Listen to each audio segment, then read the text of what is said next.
While not exactly forgotten, Tom Jones is one of those films which, immensely successful and influential in their time, tend to be overlooked in any retrospective overview of cinema's most significant achievements.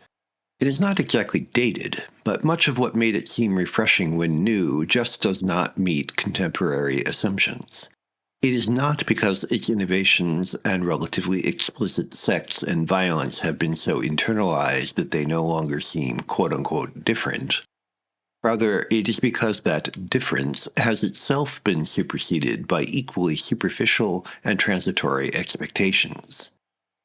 A rollicking, picaresque story about the adventures of a good-natured bastard, Albert Finney, adapted from a novel by Henry Fielding by playwright John Osborne and directed by Tony Richardson, the film fairly aches to be described as lusty.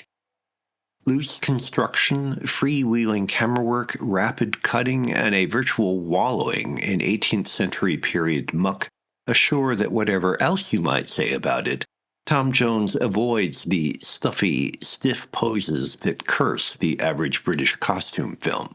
Instead, Richardson plunges into equal parts glamour and squalor with reckless abandon to recreate the past as a seamy present. With the help of mannerisms like the silent movie parody opening, or frames frozen in the middle of the action, or actors breaching the fourth wall by speaking directly to the camera, Richardson loudly asserts his post-New Wave film consciousness. It's all very showy, but it does not measure up to the impersonal, expensive, pseudo-realistic technical perfection that is the contemporary measure of quality. Indeed, some might mistake the razzmatazz as amateurish. At the very least, Richardson's formal doodles are bound to seem rough, even intrusive.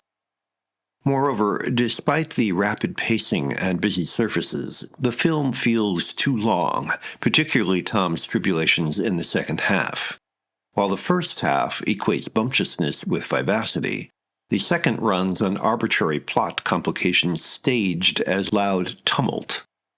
Individual sequences, like the early deer hunt with Squire Western, Hugh Griffith, or the salacious pre-coital dinner shared by Tom and Mrs. Waters, Joyce Redmond, are entertaining, but they may be part of the problem since they tend to bring things to a halt and make us aware of the story's episodic construction.